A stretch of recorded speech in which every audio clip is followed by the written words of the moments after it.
Unaweza kujiuliza, mbona hivi karibuni kuna magonjwa mengi ya mlipuko?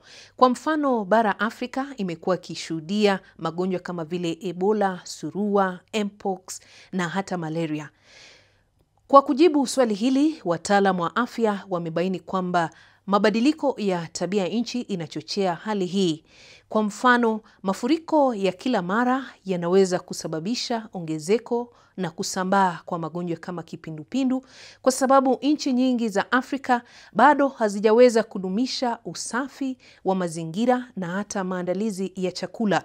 Kupanda kwa joto pia kunasababisha vimelea vinavyosababisha magonjwa ya kipindupindu au malaria kuzaana kwa haraka, ikimaanisha kasi katika maambukizo.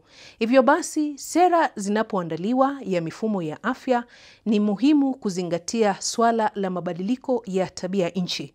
Kwa mengi zaidi, usikose kufuatilia makala ya Siha Njema.